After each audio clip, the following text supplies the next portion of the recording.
Aquí estamos conversando una vez más sobre el cine de vanguardia de Teo Hernández.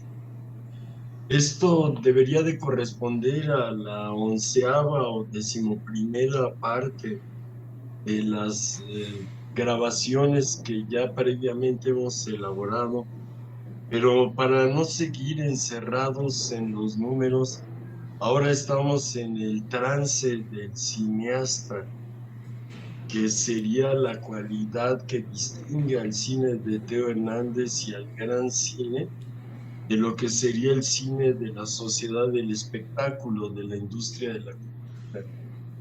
En el cine normal o en el cine tragapalomitero, lo importante es vender mercancías, engañar vendiendo mercancías. En el cine de Teo Hernández y en el cine de Jean-Luc Godard, que es donde hemos estado peregrinando, la gran cuestión es mostrar la experiencia interior del artista y con eso convocar la experiencia interior de quien realice la recepción de la obra. Es la transmisión de lo que sería la vía mística, y especialmente esto se vuelve importante en quienes durante ya el siglo XX lo lograron transportar al cine, a las películas, y además de forma atea, como lo hizo Teo Hernández y como lo hizo ya también Godard. Es un modo de transmitir conocimientos y experiencias indispensables para que la humanidad pueda seguir evolucionando y pues adquiera sentido nuestra presencia existencial en la Tierra.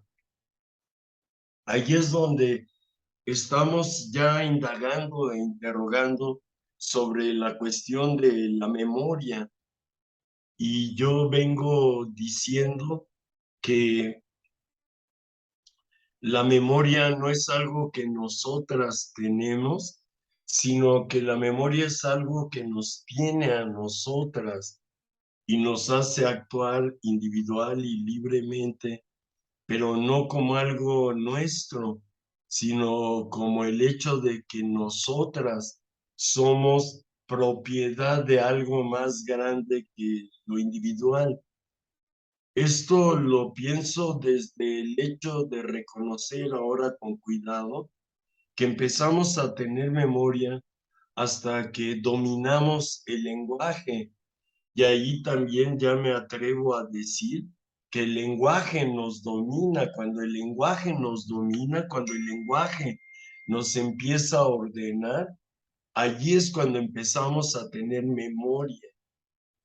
En mi experiencia de psicoanálisis salvaje, ya pues ahora son, creo que casi 50 años de estarlo practicando, he ido viendo que realmente nadie puede tener recuerdos reales anteriores a los 3 años de vida.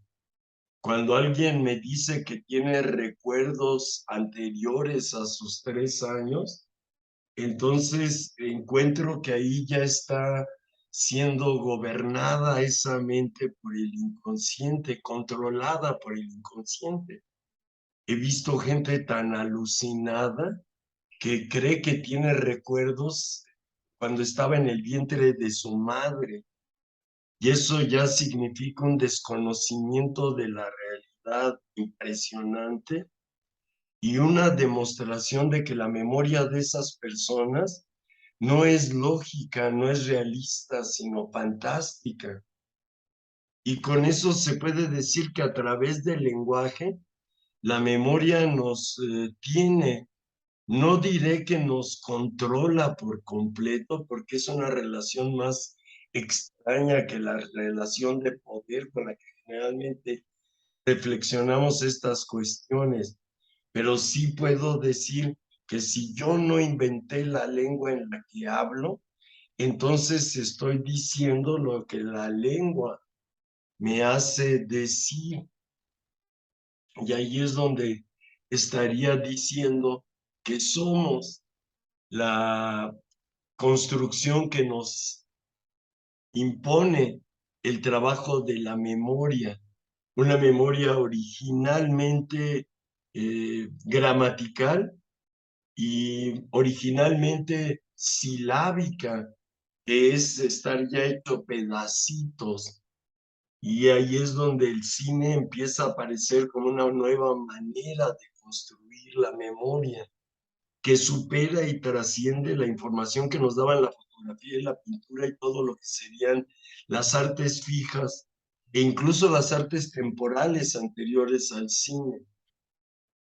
Y ahí es donde, por ejemplo, ahorita en la pantalla tengo detenida esta imagen de esta película convertida en video, que tiene como título Hernández, 10ª Bienal de Arte Joven de París, 1977. Y entiendo, por ahora que la empiezo a ver, que debe ser la presentación de esta acción ritual que la gente imbécil le sigue llamando performance, esta acción ritual que realizaron este grupo de artistas en el Museo de Antropología y en el Museo de Arte Moderno. Aquí detuve la imagen porque ahí están las escaleras donde hemos dado clases cada vez que las liendres pandrosas nos secuestran las instalaciones de nuestra cátedra universitaria. Hemos ido a la Chorcha Chiliswilis a impartir cátedra justamente allí en el Museo de Antropología y justamente en ese espacio que se ve hacia el verde arriba, a la derecha, donde está la escalera que utilizamos de salón de clases, tanto Bella Bella, Hermanita y yo. Ahí entiendo también está Teo Hernández a la izquierda. No identifico a los otros artistas, aunque para enredos de la memoria, tengo el recuerdo de que yo fui a ver la construcción de este códice. Es una elaboración simbólica que debe de haber ido a dar hasta París y quizá la proyectaban en París o la presentaban junto con la filmación. Aquí en estas imágenes, vean, este tiene hasta el pie roto. Eh, no encuentro a Gabriel Macotela o no lo identifico. Nuestro amigo y artista, eh, pues diré, contracultural y libertario. No me atrevería tanto a decir que Gabriel sea de vanguardia, aunque lo ha querido ser, pero ahora que veo que tuvo alguna relación con Teo Hernández, pues veo que Gabriel siempre estuvo caminando con los de la vanguardia, como lo hizo Felipe Ehrenberg, como lo hizo Eloy Tarcisio. Estas son lo que serían las creaciones del arte. Pues yo lo señalo, este es el verdadero arte de ruptura, cuando dejamos de hacer las cosas que hacía la burguesía, cuando dejamos de hacer las mercancías que compraba el mercado capitalista y empezamos a distorsionar tanto lo mercantil como lo político, y ya no se diga lo sexual. Y eso es donde Teo Hernández es verdaderamente un avanzado. Él logra vivir experiencias que lo que sería la ruptura oficial, los de la Casa del Lago, realmente no lo vivieron más que en raras borracheras, algo que Teo Hernández debe haber vivido casi cada fin de semana, desde la orgía hasta el amor loco, y no el nuevo matrimonio de Figueres, el nuevo matrimonio de Elizondo, el nuevo matrimonio de García Ponce, el nuevo divorcio de Figueres, el nuevo divorcio de García Ponce, y esas vidas pequeño burguesas que tuvieron esos nuestros maestros, y que Teo creo que trató de evitar y de romper. Y entonces quisiera saber las fechas exactas. Esto probablemente fue filmado a principios de 77 o a fines de 76. Espero que quienes vean la grabación y entiendan esto nos ayuden a entenderlo mejor. Y se alcanza a ver donde la detuve, la película, eh, lo que es el códice que hicieron y las firmas de Macotela y Estrada en el papel craft sobre el que pegaron pues lo que correspondería a un collage, en lo que vengo diciendo que el arte subversivo de mitad ya del siglo XX para acá, todo el tiempo está implicando collage, pegar cosas y luego tratar de conseguir pegarlas en la superficialidad de las dos dimensiones, no hacer escultopintura. Esta obra, por lo que aquí encuentro, fue creada por Carla Stelberg y coordinada por María Teresa Pría. Luego avanza la filmación y nos dice que los artistas que trabajaron en la fabricación del códice son estos. De sus nombres los recuerdo: Juan Manuel de la Rosa, Gabriel Macotela, Enrique Estrada, Mariano Rivera Velázquez, Ismael Vargas. La filmación es de Alfredo Rivas, de la Rosa, Macotela, Estrada, Rivera Velázquez y Vargas eran los como un poquito mayores. Ahora voy viendo que eran como casi de mi edad, que hacían el arte que me interesaba, que ya no eran pinturitas, que ya no eran dibujitos, que ya no eran mercancías. Y ahí me interesa saber cómo fue a dar Teo Hernández, al menos ayudando a construir esto, a enrollarlo y a pegarlo. Y más detalles sobre la suerte de ese códice. Pero con eso vuelvo a señalar, ya estamos otra vez en la traducción del cine de vanguardia de Teo Hernández a las condiciones risibles todavía hoy de la cultura mexicana, ya de una, diré, hilaridad dramática y trágica, como fue ver ayer la ridícula marcha de los Ayotzinapos. Otra vez más se vieron chistosos y no se vieron heroicos, se vieron ridículos y no se vieron poderosos. Mientras tanto, John Ackerman y sus liendres pandrosas lograron enturbiar a la Universidad Nacional Autónoma de México ayer, provocando paros fallidos, provocando apoyos estúpidos. Prácticamente no hubo dependencia de la UNAM que no estuviera ayer, pues digamos que paralizada en la tarde, y sin embargo la marcha de los pendejos ayotzinapos no reunió más de 1,500 personas. Entiendo que los pendejos estudiantes de la UNAM en este momento, en lo que sería el mero turno vespertino, deben ser aproximadamente 120,000 personas.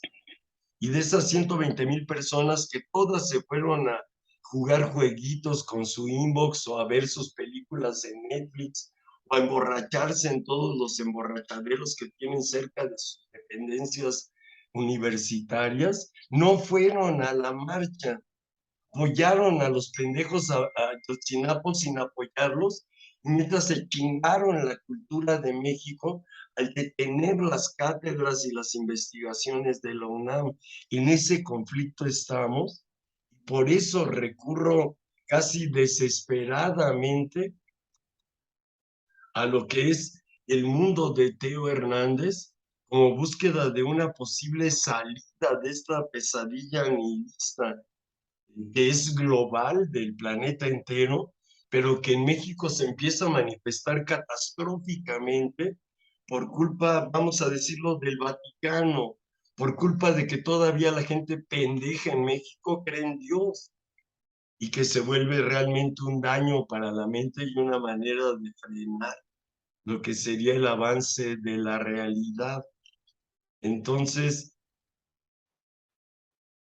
en esta voluntad de traducir, lo decisivo está en las posibilidades del diálogo. Y allí es donde estoy regresando ahora sin prisas, con calma, a la gran cuestión Teo Hernández, ya con toda la información que hemos integrado a partir de pues, nuestro peregrinar junto con el cine de Jean-Luc Godard, del contexto general del cine mundial que permite la existencia del cine de Godard, y de ahí la rebelión del cine de Teo Hernández. Y entonces, en esta ocasión, ya estaríamos en la apreciación cinematográfica del cineasta en estado de trance, que es como entiendo que trató de vivir todo el tiempo Teo Hernández, en estado de trance, en la iluminación mística, y ya de una forma atea, de una forma ateológica, y al mismo tiempo iluminada por el gran cine de Jean-Luc Godard y las otras significativas influencias que afectaron al cine de Teo Hernández. Es la hora de profundizar en los conceptos de pozo, torre, cámara que ya venimos construyendo, según el misterio del jaguar en el cine de vanguardia de Teo Hernández. Y allí es donde estaría ya nuestra conversación, nuestra experiencia. Y con eso puedo regresar a las imágenes de Teo Hernández y estar respondiendo a tu inquietud, Bella Bella, de qué es lo que pienso ahora sobre la memoria. Entonces, lo primero que empiezo ya a pensar es lo que ya señalé, la memoria realmente es nuestra propietaria y no nosotras somos propietarias de la memoria, no somos dueñas de la memoria. Entonces,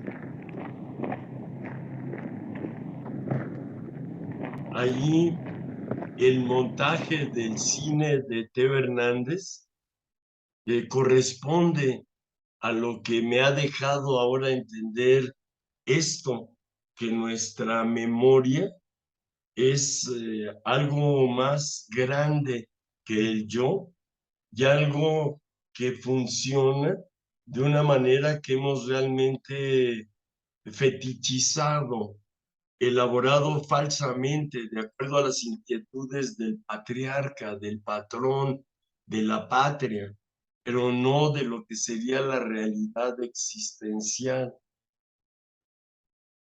Esto ha significado de principio y en una forma cada vez más, diré, cuidadosa, el regresar a la revisión y al análisis de mis sueños, que empiezo a comprobar visualmente tienen esta estructura contra lo que uno al final recuerda que parece que es más normalito y lineal. La realidad visual de los sueños tiene esta desordenación, esta calidad de caos que le sabe dar Teo Hernández a sus montajes, aunque al mismo tiempo en este aparente caos van apareciendo los símbolos que van significando la existencia real de esa persona, Teo Hernández. Entonces, también con esa inquietud de luchar contra el Alzheimer o la demencia senil, es por lo que trato de ahora entender con más cuidado cuál es la estructura, las condiciones reales de existencia y de ocurrir a lo que le llamamos memoria, que es la suma de lo que llamamos los recuerdos. Como ya lo planteaba antes, un detalle interesante es que descubro que la mayoría de las mentes recuerdan lo que se inventan y no recuerdan lo que ocurrió. Son recuerdos muy parciales y son verdaderos para el sujeto que cuenta el recuerdo, pero para lo que realmente ocurrió siempre hay que dudar de lo que diga el sujeto o la sujeta. No porque mienta, sino porque le da miedo decir la verdad. Una cosa es mentir porque te gusta decir mentiras y otra cosa es que ya no puedas ver la verdad porque te dolió la primera vez que la viste.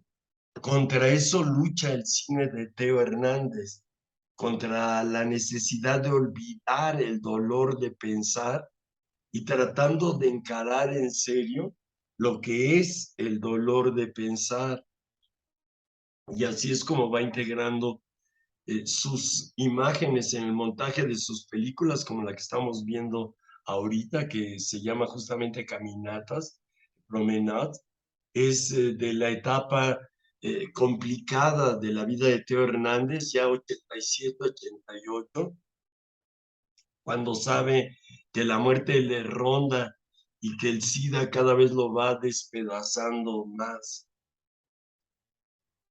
Y es donde también ya compartía en Facebook como elemento importante para nuestra reflexión y nuestro diálogo,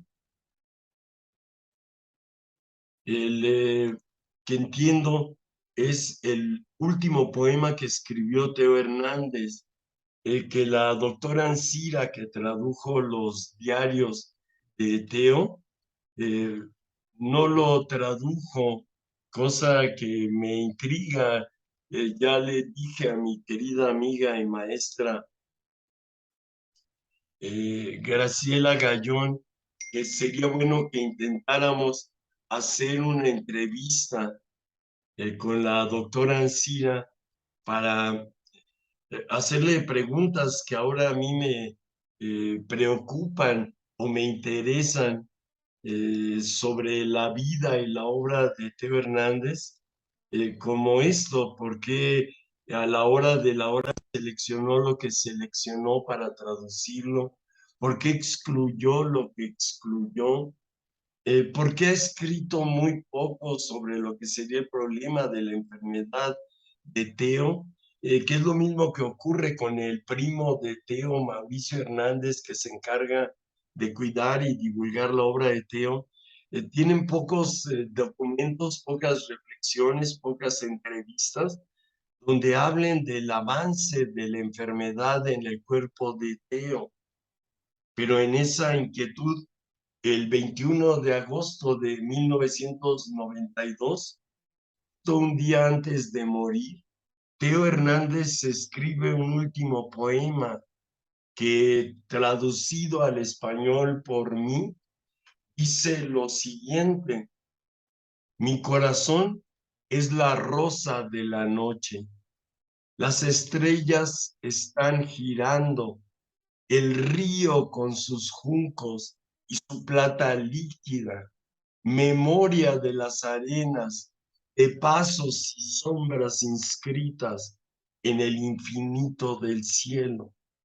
Amores llevados son solo las nubes que el viento despedaza. Esta noche, toda mi vida, de repente, es solo una ventana donde yace lo indecible.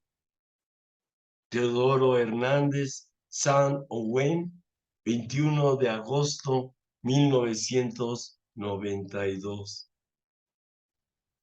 Ese es el pensar directo de Teo Hernández. Es una de sus reflexiones decisivas.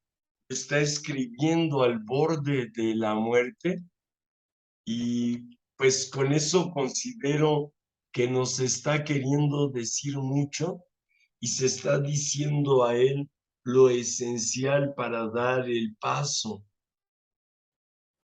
En un momento dado, considero, y Godard ya nos dio el ejemplo, eh, hay que dar el paso, hay que tomar la decisión de ya morir y no necesariamente estarle ofreciendo resistencia a la muerte, qué es lo que nos injertan como enfermedad cobarde, madre y padre, aunque nunca los conozcamos, madre y padre nos llenan de miedo a la muerte. Si no les tuviéramos, otro gallo nos cantare. Y ahí es donde llego en esta inquietud por la memoria, la mente, los recuerdos, la verdad, lo verdadero, lo cierto, el pozo, la torre, la cámara, el falo, el fetiche, el pene, y la ausencia constante en el orden simbólico patriarcal de la vagina y la menstruación, que es de lo que nos mandó a pensar en algún momento Sans Soleil de Chris Marker, Sin Sol, la película que vimos el sábado. Eso es donde está esta complicada traducción del cine de Teo Hernández a las pequeñas posibilidades de nuestra culturita mexicana. Y en estas eh, nuevas condiciones apareció esa otra interrogante que ahora me parece muy valiosa, que planteaste, Bella Bella, al preguntar, ¿y qué pasó con la escuela de Salamanca? ¿Por qué nosotras que somos mexicanas y hablamos en español y pensamos en español, cuando se dice la escuela de Salamanca, lo más que se puede pensar en estos pagos es en un pinche pueblo de Guanajuato que tiene también ese nombre, Salamanca? Ahora jodidísimo ese pinche pueblo Ciudad Grande por culpa de Pemex, que lo tiene ya contaminado el aire, la ciudad de horrible de basura. Y eso era un pueblo que cuando yo era niño lo conocía agrario. Ahora es una pesadilla industrial, como todo ese gran entorno guanajuatense que rodea a la ciudad de León, donde yo veo cómo se va perdiendo el mundo agropecuario, el México chundo con sombrerito y rebozo, y el crecimiento del mundo industrial de un México que no sabemos controlar y que nos controla como la memoria. Entonces, lo primero que se me ocurre preguntar siempre es, ¿y tú qué sabes de la escuela de Salamanca? ¿Por qué me preguntas por la escuela de Salamanca? Ahí sé que la inquietud viene porque la consideró la maestra Barcel y porque creo yo que regresar a la reflexión sobre la escuela de Salamanca fortalecería nuestra idea de lo que significan los derechos humanos y lo que significa el internacionalismo, el libertario, la necesidad de echar abajo todos los nacionalismos, de patearlos como se patean ahora los doctor símil en los conciertos de gente babosa. Nosotras acá en estas acciones de apreciación cinematográfica, eh, eh, patear ese lado ridículo de nuestra cultura que desemboca en los libros de texto gratuitos, peor los que yo padecí con la prieta esa cargando la bandera de México y diciendo que eso era la patria. Se encerraba en lo chundo, en lo tajuarín, en el grupo firme y en las ridiculeces de sus canciones asquerosas, que cantó la Sopilota con ellos, entiendo, en el Zócalo este domingo, en la invasión del populismo sobre lo que debería de ser ya la respuesta del cine de Teo Hernández. Y ahí es donde yo vuelvo a decir, eh, ¿por qué la escuela de Salamanca? ¿Qué onda con la escuela de Salamanca? Y así es como, Francisco de Vitoria. sí, pero ahí empezaré ahora. La escuela de Salamanca, afortunadamente no es solo Francisco de Vitoria. Francisco de Vitoria es decisivo, pero afortunadamente hay escuela porque realmente hubo diálogo, hubo conversación, hubo transformación. Señalaré aquí, por ejemplo, que la escuela de Salamanca se considera que empezó realmente a funcionar como tal en el momento en el que ya uno de los discípulos de Francisco de Vitoria empieza a difundir lo que había aprendido con él. Ese va a ser Domingo de Soto. Domingo de Soto va a provocar, al recibir y al transmitir las enseñanzas de Vittorio, que venga la respuesta de los jesuitas.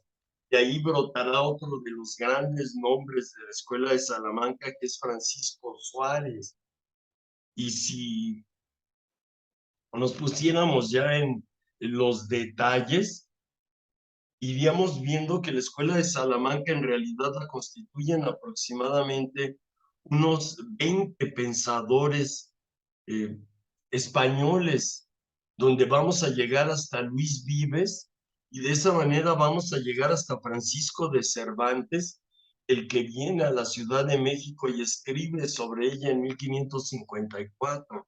Era amigo de Vives y que habían recibido a través de las universidades españolas la enseñanza de la escuela de Salamanca, de Francisco de Vitoria.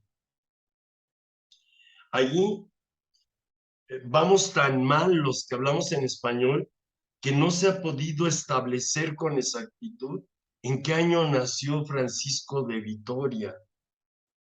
Sabemos afortunadamente que nació en España.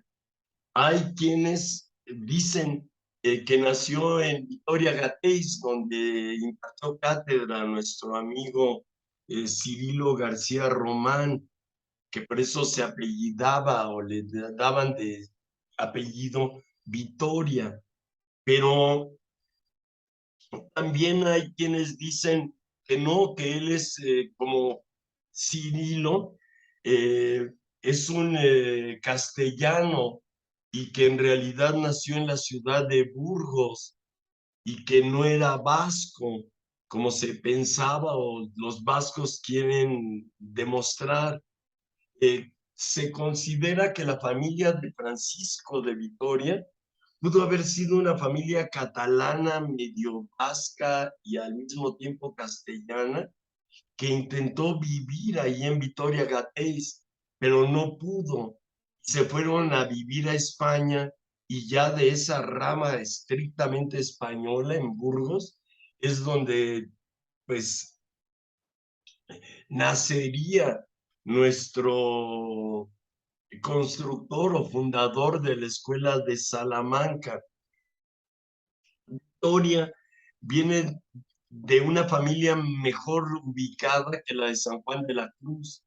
San Juan de la Cruz viene de una familia muy humilde a volverse sacerdote carmelita, mientras que Francisco de Vitoria viene de una familia de clase media educada a convertirse en dominico.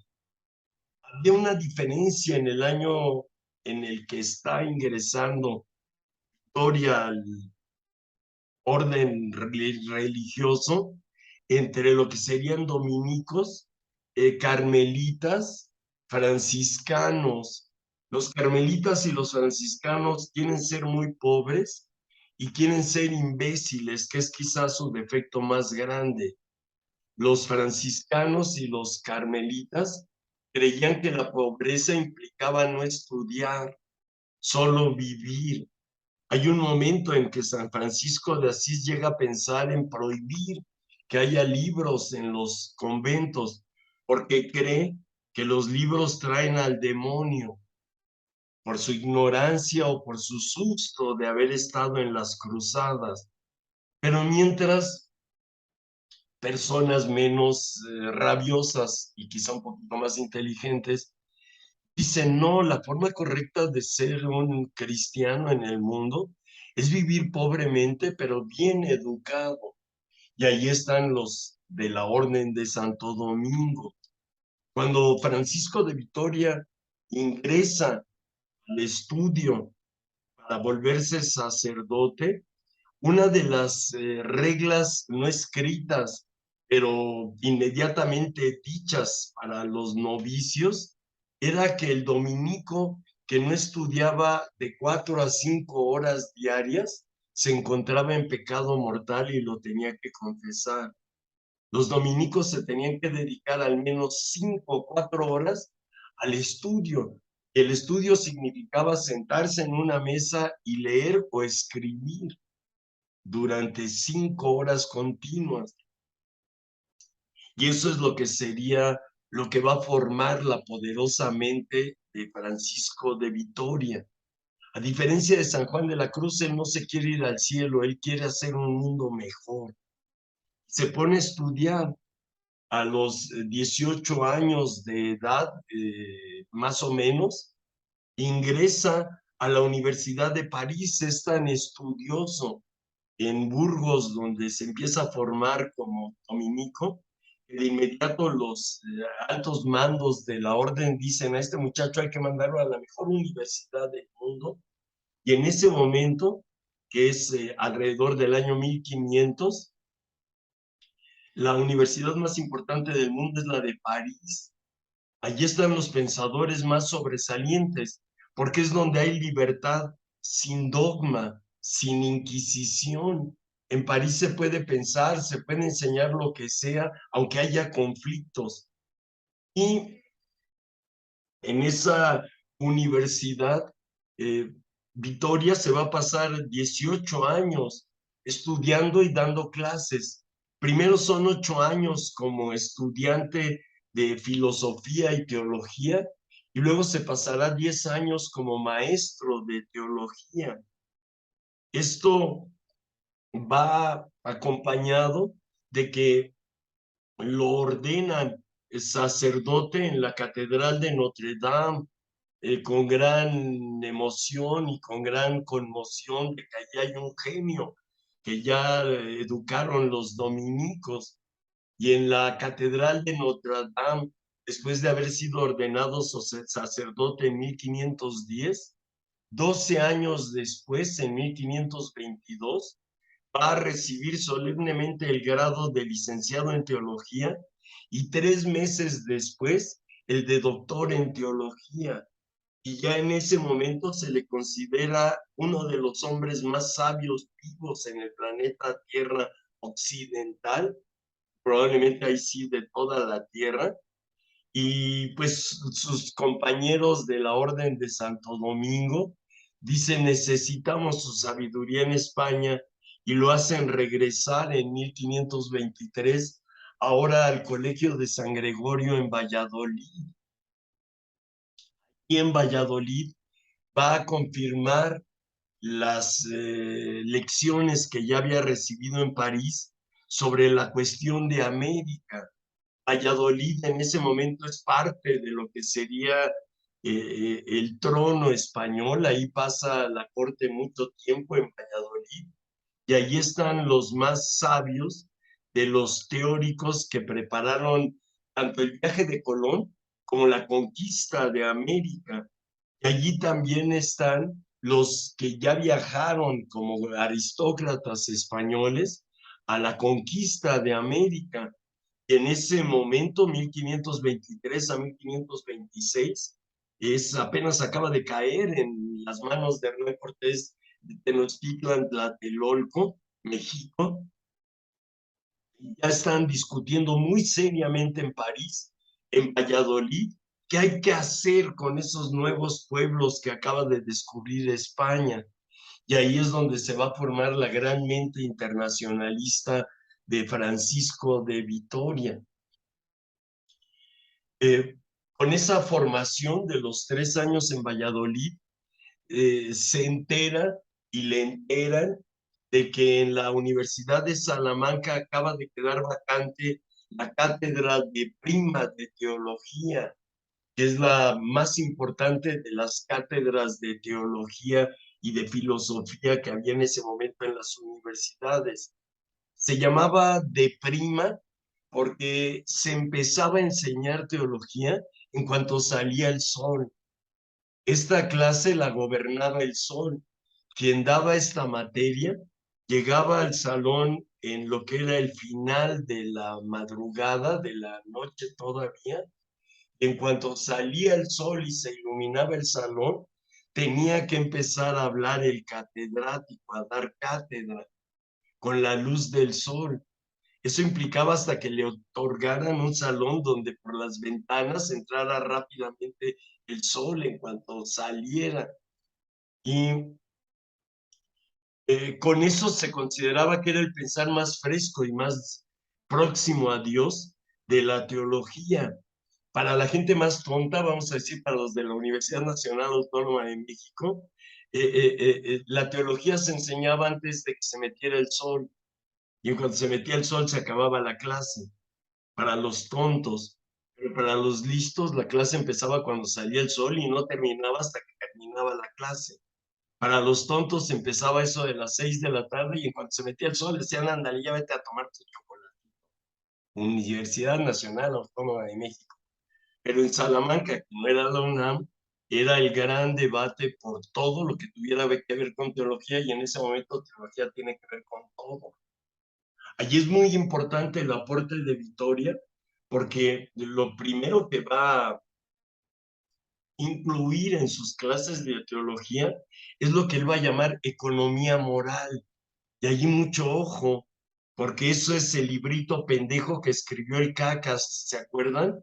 Con lo que entró el Cacas a joder a México en la presidencia, fue con una chingadera de libro que él llamó Economía Moral, porque seguramente lo asesoran comunistas españoles, pero no dominan a la escuela de Salamanca estos pendejos hijos de puta, porque consideran que la escuela de Salamanca es como la escuela de Austria en economía, son los creadores del neoliberalismo.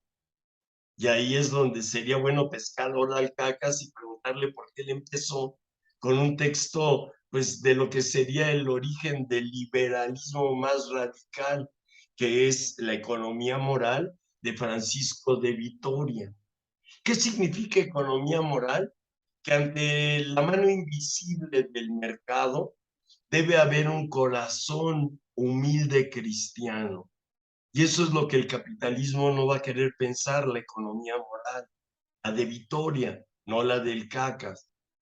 Y al plantear que una economía moral es la que debe gobernar la usura, el capitalismo, también va a plantear en sus cursos, en sus lecciones, Francisco de Vitoria, lo que es ahora el derecho internacional.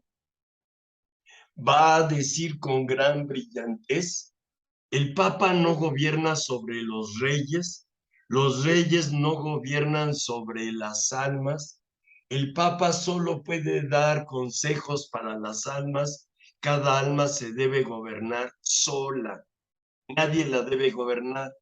Va a llegar hasta plantear que no debe haber directores espirituales, que cada quien se tiene que autoeducar y que de esa manera es como se funda un derecho de gentes que ya no tiene que ver con la teología ni con la Inquisición, sino con la justicia. Y eso es lo que lo va a ir volviendo importantísimo y muy famoso ya en la Universidad de Salamanca, donde el 7 de septiembre de 1526 gana en concurso de oposición la cátedra de prima de teología. Se dice y se cuenta que al saberse que había obtenido el triunfo en la oposición, sonaron todas las campanas de Salamanca y todas las personas universitarias que había en Salamanca, que era una universidad universitaria, empezaron a gritar, Victoria Víctor, Victoria Víctor, Victoria Víctor. Y de inmediato, él, su primera lección, dijo, Victoria Víctor no es un pleonasmo, es el esfuerzo que tiene que hacer una persona como tú o como yo para aprender y educarse en los libros, para ejercer la economía moral y el derecho internacional. Ser un buen cristiano en cualquier lugar del mundo, porque nuestra inquietud fundamental es la justicia. Va a decir en una de sus lecciones con una brillantez que nos debe dejar mudos, que él ya se fijó que las gentes que creen en Dios pueden ser más malvadas que los hijos de la chingada ateos.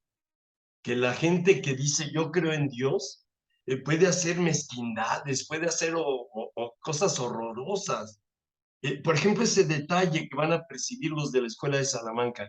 Todo mundo va y se casa en la iglesia y se matrimonian y luego se son infieles. Eso, dice, es un cristiano que se vuelve más ojete que alguien que no lo era. Entiendo la infidelidad en alguien ateo, pero ¿cómo un cristiano puede ser infiel? Diría Victoria, y lo son. ¿Cómo un cristiano puede arreglar la báscula para robar? Lo hacen y roban. Un cristiano puede ir a dar clases creyendo en Dios y engañar a los estudiantes haciéndoles creer que hay Dios. Los cristianos pueden ser de lo peor. Y dice, y he visto personas que no creen en Dios, que pueden ser buenas. Entonces la cuestión del bien y del mal no es una cuestión divina, es una cuestión humana. Y ahí es donde funda él lo que se conoce como derecho de gentes. Los problemas del bien y del mal lo deben resolver las gentes, no los curas. Y las gentes lo deben de resolver como gentes, sin violencia, sin guerra, sin castigos.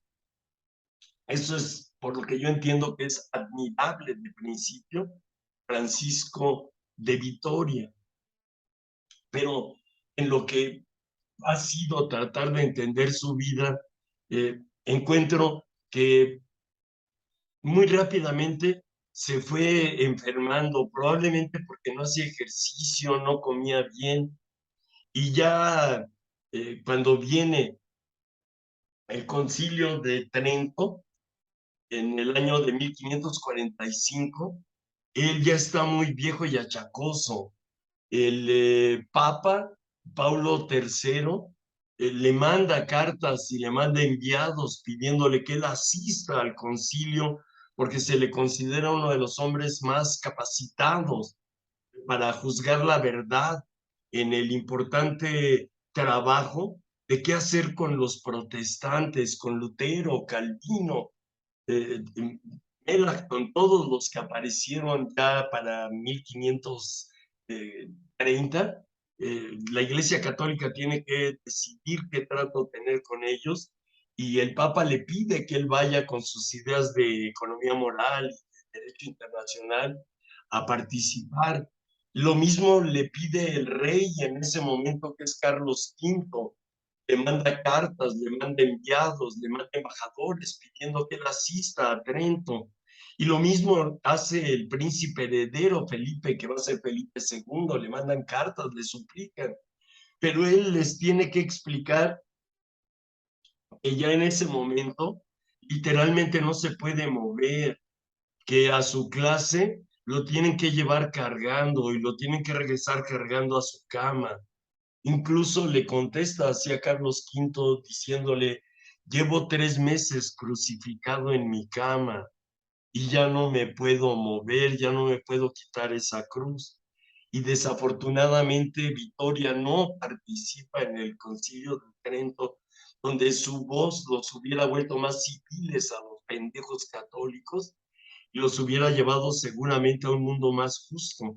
Qué tristeza que no pudo estar ahí, porque como ya se decía en ese momento, va a morir en 1546. Todos los que lo extrañaban sabían que era el más sabio, el más sencillo y el más santo de los cristianos católicos vivos en ese momento. Lo describían prácticamente todos sus contemporáneos. Resulta muy interesante que teniendo debates fuertes con los jesuitas, ningún jesuita se atrevió a decir que era malo, tonto o ignorante, sino que era sabio, sencillo y santo. Y ahí sí, con exactitud rotunda, se sabe que el gran padre Francisco de Vitoria murió a los 63 años de edad el día 12 de agosto del año 1546. De esta forma, inicio Bella Bella, nosotras aquí reunidas, esta indagación que me propusiste que hiciera y que valoro mucho y considero muy importante porque nos permite ir a lo esencial de nuestra cultura, que es donde quiero afectar con la traducción del cine de Teo Hernández. Y con eso revivificar el aporte de la Escuela de Salamanca, el de Vitoria y el de Suárez, cuando menos, que son los grandes pensadores de esta escuela. ¿Por qué es muy importante ya en ese momento que es el siglo XVI, la escuela de Salamanca? Porque ocurrió que la mayoría de los sacerdotes, filósofos, teólogos y jueces y abogados que se formaron en Salamanca fueron de inmediato convocados por todas las universidades del occidente en ese momento para que impartieran cátedra. Fueron a París, fueron a Italia, fueron a Alemania, fueron incluso a Inglaterra, los formados en la Escuela de Salamanca a impartir cátedra. Y a partir de su cátedra se fue desarrollando esta noción importantísima de derecho internacional que va a desembocar en el momento quizá más importante hasta ahorita de la historia de la libertad, que es la firma de la Carta de los Derechos Humanos después de la Segunda Guerra Mundial. Un intento inicial de contrato social planetario, global, internacionalista, sin banderas, sin himnos, sin sellos, solo humanidad. Y con eso estaría aquí recalcando que la importancia de la Escuela de Salamanca es porque funda lo que se considera humanismo hispano trascendental, que desgraciadamente con la llegada del Concilio de Trento y con el camino atrás de la contrarreforma, se va a empezar a olvidar en España. Y eso que provoca Salamanca va a empezar a florecer en Francia, en Inglaterra, y va a ir llevando a España a que se apague. Después de Felipe II, es, como todo mundo sabe, España se convierte en un bostezo, al grado que es bueno estudiar cómo ya no controlaba sus provincias americanas. Allí veo que levantas la mano, Bella Bella, te asombras, y yo digo, ¿por qué? No levanté la mano, perdón, era así como un aplauso. Es Ah, que, bien. pero bueno, ya que puedo hablar tantito. Ujú. Bueno, a mí me parece muy importante esto de que por favor nos hables y nos conduzcas y nos des pistas para estudiar y comprender más estas propuestas de la Escuela de Salamanca, porque en muchas de tus sesiones pasadas que has tocado estos temas del pensamiento humanista ilustrado, pues has vapuleado a la cultura hispánica, de la cual pues somos parte.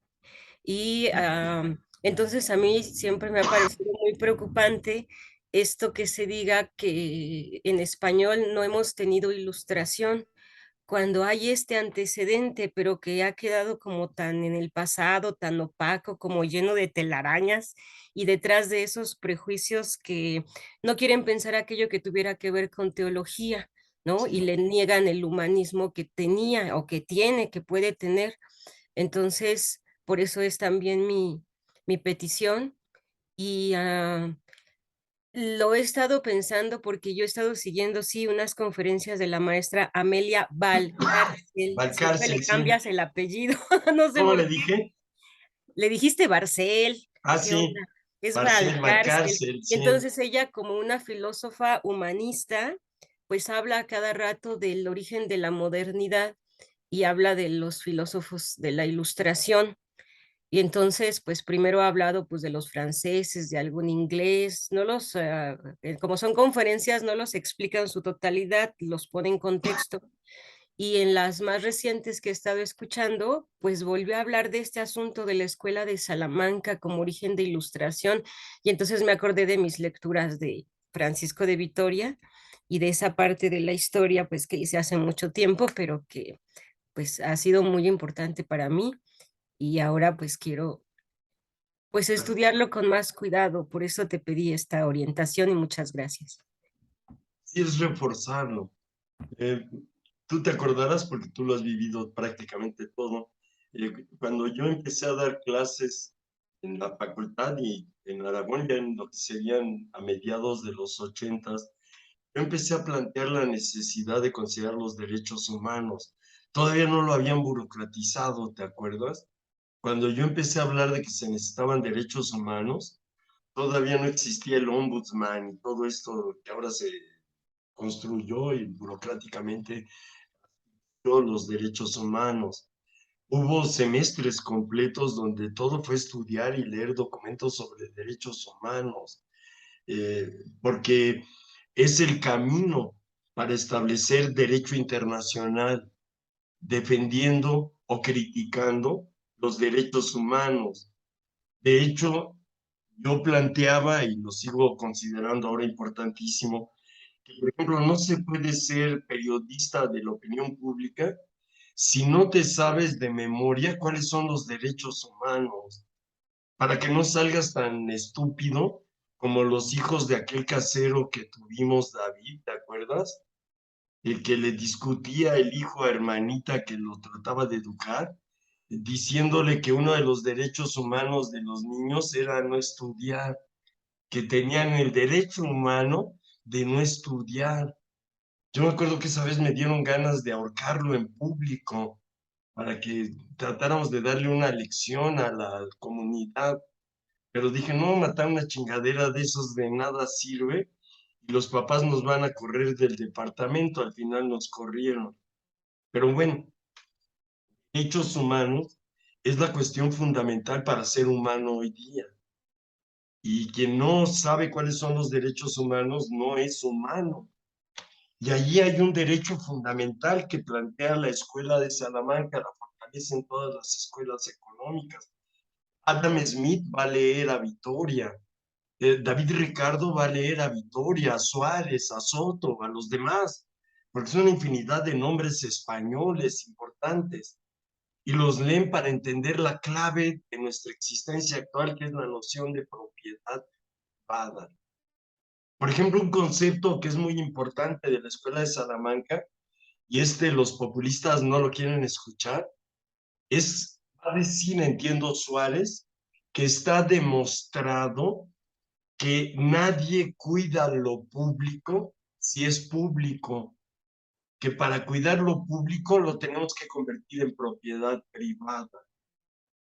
O sea, que cuidaríamos las calles si fueran realmente de nuestra propiedad, pero como creemos que no son de nuestra propiedad, no cuidamos nosotras las calles y queremos que las cuide otro. Ahí es donde vendrían las grandes cuestiones de la propiedad privada, van a decir los de la Escuela de Salamanca. El ser humano se dignifica al ser propietario único de algo, aunque sea solo su alma, su fuerza de trabajo. Y hay que darle conciencia de su propiedad. Si se apropia de su propiedad, se vuelve soberano de sí mismo y no hay soberano del cielo ni de la tierra, dirá Soto, que esté por encima del soberano que tú llevas al cielo o al infierno. Y entonces obedece a tu soberanía y elige a tu rey y a tu papa de acuerdo a tu ética y no a tus creencias de religión y de fe. ¿Viste qué importancia de ideas tienen nuestros maestros de la escuela de Salamanca? Y que es algo triste, México ha producido en el siglo XX dos enormes pensadores estudiosos de la escuela de Salamanca, a los que, pues, en términos de universidad, no se les ha hecho caso, qué tristeza, pero en términos de diplomacia, eh, México fue ejemplo de su comportarse en el derecho internacional a través, por ejemplo, de la actividad política de don Antonio Gómez Robledo, un gran estudioso de Platón que luego se puso a estudiar la escuela de Salamanca y la enfrentó en sus reflexiones a los planteamientos del Dante, porque alguien le dijo, ya Dante lo había dicho todo, Vitoria, Suárez, Soto y los otros volvieron prosa lo que Dante hizo poesía. Don Antonio Robledo demostró que en Dante no hay ley, que en Dante está el alma abandonada a su suerte en una selva oscura. No hay contrato social, y eso sí está en la escuela de Salamanca. Y luego su hermano Ignacio Gómez Robledo, que fue profesor de la Facultad de Derecho en Derecho Internacional. Eran los contemporáneos de mi maestro Burgoa y eran las clases más realmente hermosas y alucinantes que podías tener, las de los Gómez Robledo. Don Antonio prácticamente solo daba de vez en cuando una conferencia, porque él llegó a ser, entiendo, secretario de Relaciones Exteriores. E Ignacio era muy exigente, era como el maestro Fixamudio, que no dejaban tener oyentes. Y entonces solo podía uno entrar a lo que era su clase inaugural. Ya luego no podía seguir su curso si no estabas inscrito. Pero con eso yo recibí las lecciones, ahora entiendo, de Salamanca a través de los Gómez Robledo. Y señalo aquí que en lo que he estado indagando para conversar aquí, como me lo pediste, confirmo que en lo que fue el inicio de la Nueva España, los principales profesores de la Universidad de México venían formados en Salamanca. Y quizá por eso la Nueva España logró ser en el tono que le correspondía una sociedad bastante justa y bastante equitativa, sin que fuera igualitaria, sin que fuera estrictamente justiciera, pero lograba ciertos grados de bienestar compartido por la vía de ejercer la economía moral y el derecho internacional. En lo que plantearía por esta vez, y espero continuar el jueves por la mañana para luego redondearlo el viernes con las 4 chelas, ya solo me interesaría aquí hacer el señalamiento de que quizá lo más importante que nos entrega Francisco de Vitoria en este momento de la historia es lo que constituyen sus reelecciones de los indios, porque va a llegar un momento en el que, pedido por el rey y por 1000 personas, él va a dar una serie de lecciones sobre cómo hay que tratar con los indios que se acaban de encontrar los españoles en América. Y él va a establecer elementos como estos. No se les puede llegar y conquistar como los ingleses, a espadazos y trancazos, porque eso no es cristiano. Hay que convencerlos. Se les tiene que aplacar en la guerra si ellos hacen guerra, porque la lección que va a plantear Victoria en estas lecciones o reelecciones es que la guerra solo se debe practicar para evitar males mayores. Y lo mismo la violencia. Él va a decir, como ejemplo, cuando alguien se pone muy nervioso, histérico y empieza a chillar y a pegar de gritos, no está mal darle una cachetada. Ahí se usa violencia para evitar un mal mayor. Y así habría momentos donde a ciertas personas habrá que darles algo equivalente a una cachetada para que dejen de causar violencia. Pero no hay que causar violencia para evitar la violencia, como salir a macanear a los sospechosos o encarcelarlos, como quiere el CACAS, para que no haya violencia y ve lo que provoca el CACAS. Y ahí es donde yo creo que se vuelve importantísimo reestudiar las reelecciones. Aniquilan la idea de que España conquistó a sangre y fuego, que como lo vio muchos de los intelectuales y María Zambrano, entre otros, las lecciones de Vitoria demuestran que no existió la España negra, ni la España horrible que inventan de la Inquisición, quemabrujas, que no las quemó, ni la España brutal que mató indios inmisericordiamente, como si lo hicieron los ingleses en el norte de América, y los portugueses en Brasil, o lo hicieron los salvajes españoles llanos salamantinos que fundaron Perú, Venezuela, Bolivia, esos países horrendos, subdesarrollados. México tiene la virtud de que ha tenido momentos salamantinos y el último gran momento salamantino mexicano fue el de don Jesús Reyes Heroles. A mí me chocaba don Jesús porque declarándose masón y agnóstico, bautizaba a sus hijos, dejaba que se casaran por la iglesia y obedecía a la religión por su esposa. Pero eso lo volvía salamantino. Dejé de hablar mucho de la escuela de Salamanca porque provocaba muchas broncas entre las mentes estúpidas, por eso de que los igualaban con la escuela de Austria, que eran los neoliberales. Y entonces prefería yo defender a la escuela de Austria, que es aplanadoras contra el populismo, y no hablar de Suárez, Soto, Vitoria, porque nadie los conoce. Y entonces aquí es donde me reviviste un pensar muy importante, porque uno nos descoloniza de pensar en inglés o en francés, por ejemplo, y al mismo tiempo nos demuestra que sin Occidente, ahorita estaríamos sacando corazones, ahorita estaríamos bañándonos encuerados en el río, todos con sífilis, como los zapotecas o los mixtecas o los aztecas. Seríamos como esos pueblos miserables, por eso a mí no me preocuparía hablar zapoteco. No hay nada grande que venga de la lengua zapoteca, ¿se han dado cuenta? Algo que equivalga a la Ilíada o la Odisea o al código de Hammurabi.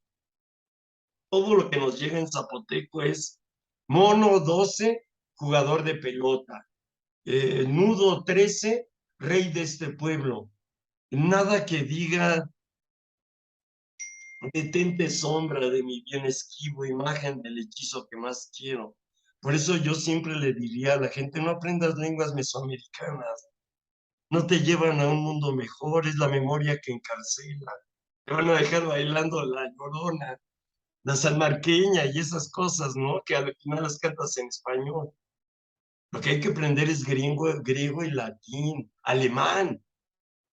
Pero ¿para qué aprendes mixteco? ¿Qué libro importante va a salir en mixteco? ¿Para qué aprendes maya? ¿Dónde hay un libro importante en maya?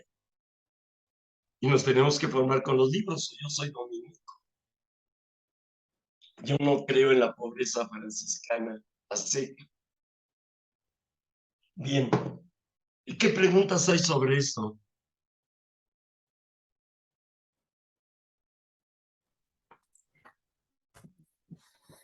Pues una mención más bien, aunque tiene que ver un poco con la primera parte de tu sesión, pero que pega con la segunda. Es que cuando nos pusiste ateo y hablabas de la cuestión del lenguaje, como este asunto de la memoria colectiva de la cual somos parte porque nos ordena el lenguaje, pues me recordaste a Dante, porque Dante, eh, pues se supone que se le considera un escritor moderno precisamente por la Divina, en ese intento de hacer un lenguaje como más universal, lo digo eso de universal entre comillas, en relación a todas las variantes de lo que hoy conocemos como el italiano, ¿no? Bueno, el toscano, etcétera, tratando de volver una unidad para esa comunicación de esas comunidades. Y entonces, en ese caso de Dante, en esa obra o en su obra, Digamos que él pescó al lenguaje tanto como el lenguaje para comunicarnos nos tiene, porque fue muy consciente, ¿no? En que lo manipuló, lo estiró, lo hizo decir lo que él quería, bueno, en ese momento. Eso es lo que yo quería comentar ahorita de lo que llevas de tu sesión. Muchas gracias. Entonces, lo que se me confirmó es que si reactivamos el pensar de la escuela de Salamanca, podemos hacer una interpretación de la vanguardia de Teo Hernández en español. Él que habló en francés, hay que traducirlo desde lo que sería el horizonte hermenéutico internacionalista que abre la escuela de Salamanca. Y luego, Jean-Luc Godard, cuando dejó de ser maoísta y marxista, veo que se fue educando hacia la escuela de Salamanca. Ahora quiero revisar sobre todo las últimas películas, porque encuentro que regresó a la lectura seguramente de Vitoria y de Suárez a través del contacto con Juan Goytisolo, que se volvió su amigo. Goytisolo, que se creía árabe y musulmán, no paraba de leer a los grandes sabios españoles. Y Goytisolo, para defender su arabismo y su comunismo y su antimonarquismo, recurrió a la escuela de Salamanca porque él sabía eso lo había estudiado en la Universidad de Barcelona, porque toda España dependió de Salamanca hasta que murió Franco. Cuando murió Franco vino una reacción española contra la escuela de Salamanca, se volvieron Foucaultianos, se volvieron de Rawls, el norteamericano, se volvieron alemanes y se les olvidó que teníamos una tradición hispana de derecho internacional y de ética. La maestra Valcárcel, ahora sí dije bien su nombre, espero, en sus libros de ética la menciona, pero no la explica.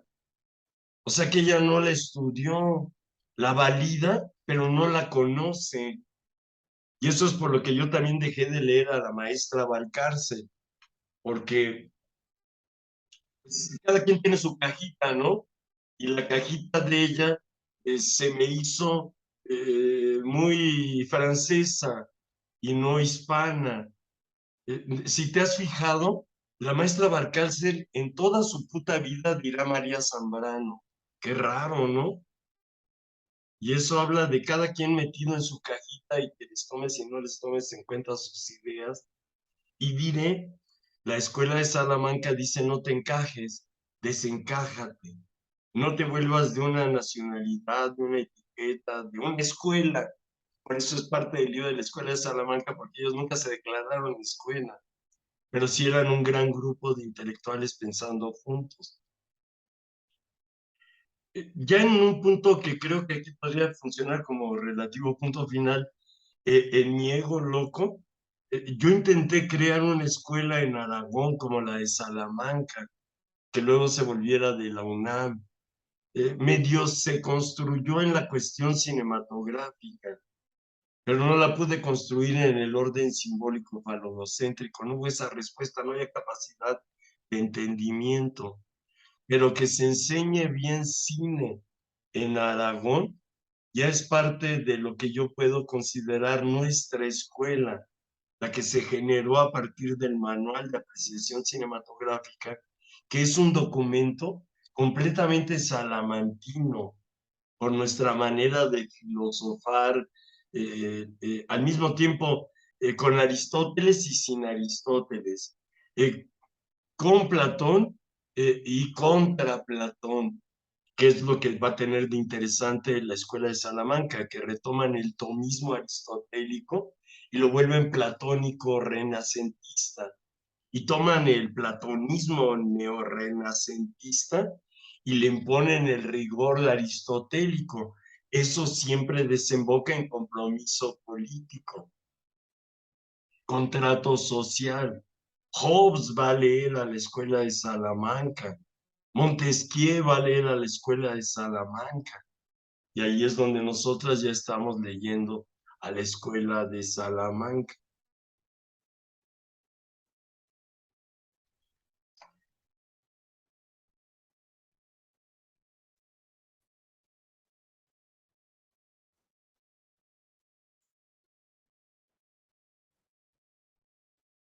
Es importante considerar que la escuela de Salamanca no apareció de la nada, porque ya ahora sabemos nada aparece de la nada. Empieza a ser parte incluso ya de la sorpresa que provoca el telescopio Webb. Es que nunca hubo nada y de repente hubo un átomo y estalló. La nada no existió, no ha existido, la nada es una idea, es un concepto de gente cobarde ante la muerte. Pero entonces, la escuela de Salamanca no brota de la nada, es una reunión de una infinidad de líneas de tradición, de civilización y cultura occidental que van a ir a coincidir en lo que será el siglo XV y el XVI en España y en la ciudad de Salamanca. Eh, Antecedentes importantes de la escuela de Salamanca es que ya existía la escuela de París, que había empezado a reflexionar sobre el derecho sin tener que estar metiendo citas de la Biblia. Un derecho humanista se empieza a formar en Francia, en esas libertades de París, donde ya no es obligatorio que para justificar algo haya que encontrar su razón en un versículo bíblico, sino empezar a buscar lo que se llama derecho natural y el avance de las reflexiones sobre el derecho natural, el que no dictaban los 10 mandamientos, el que no dictaban los reyes o señores feudales, el derecho natural, el que nos venía en la natura, formó una parte importante de escuelas, diré, europeas, de lo que ahora llamaríamos también los Países Bajos e Italia. Y esas ideas llegaron a España en un momento que tenemos poco estudiado como civilización, como cultura lo hemos estudiado bastante regular y casi bien, pero no como civilización y es lo que llamamos el siglo de oro. Está mal estudiado porque en cuanto uno dice siglo de oro, la gente piensa en poetas, en novelistas, en teatro. Pues eso desde un punto de vista normal es mucha mariconería, no es importante para la vida humana, ¿no?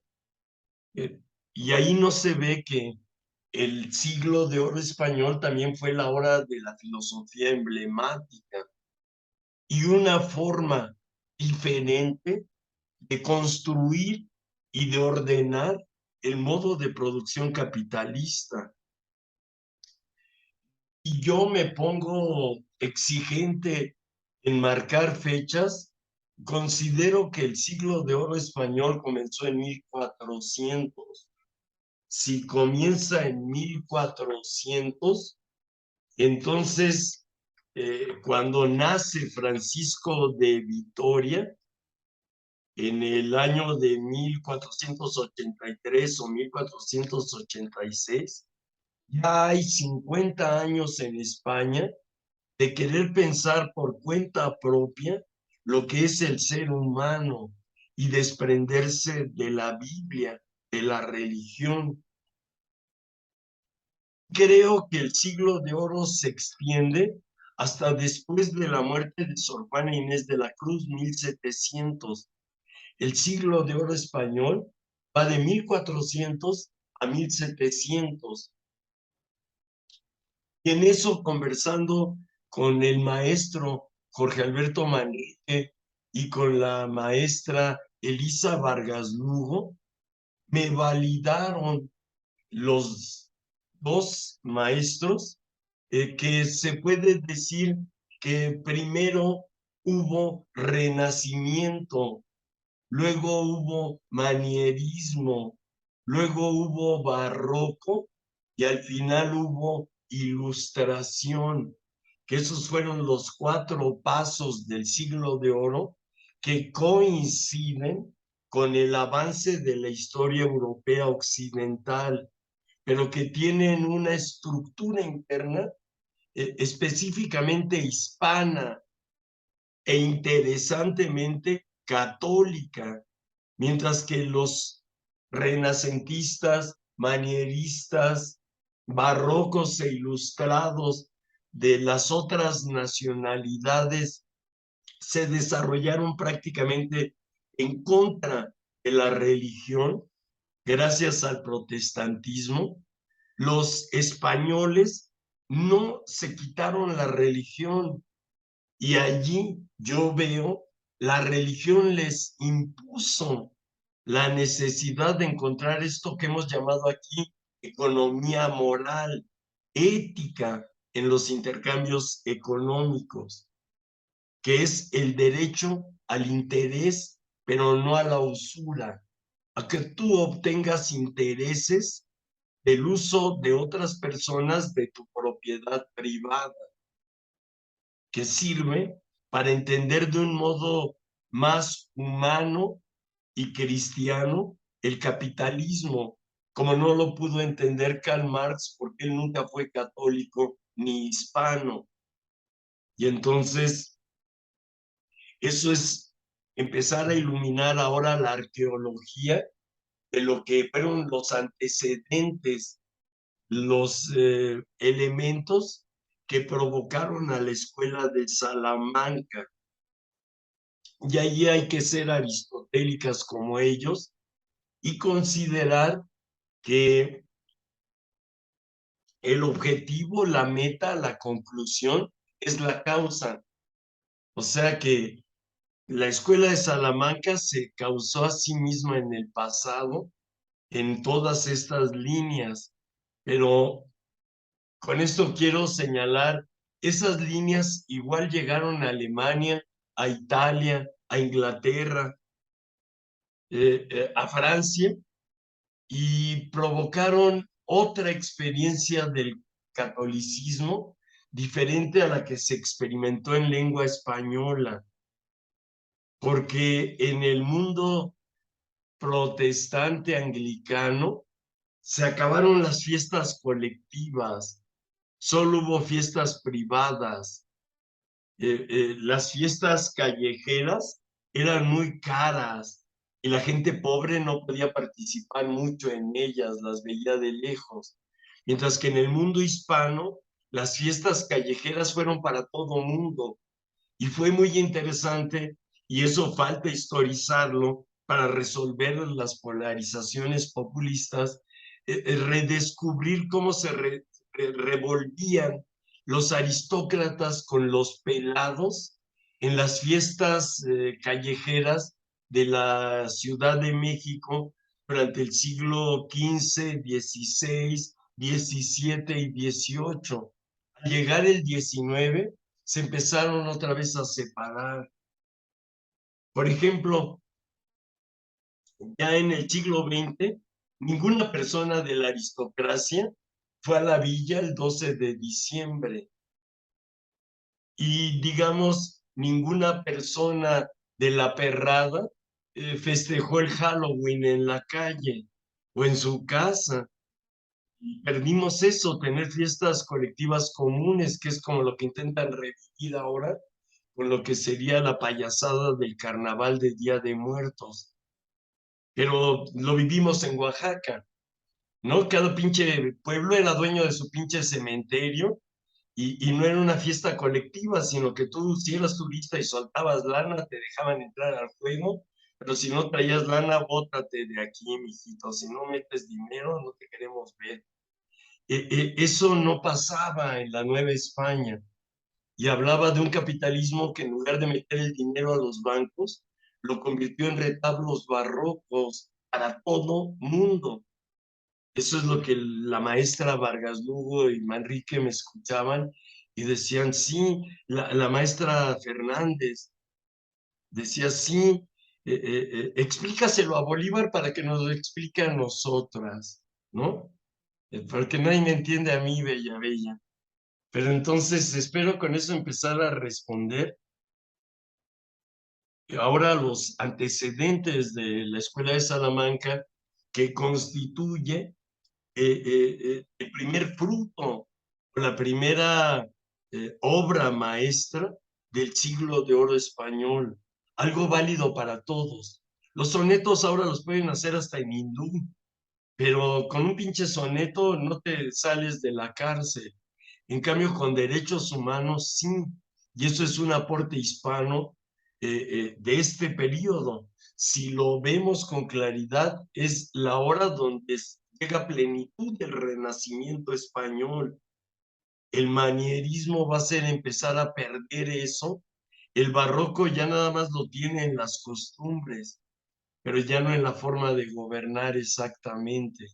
Y por eso no tenemos realmente ilustración. La perdimos por desconectarnos de Salamanca y no sabernos conectar con París o con Londres, con Washington.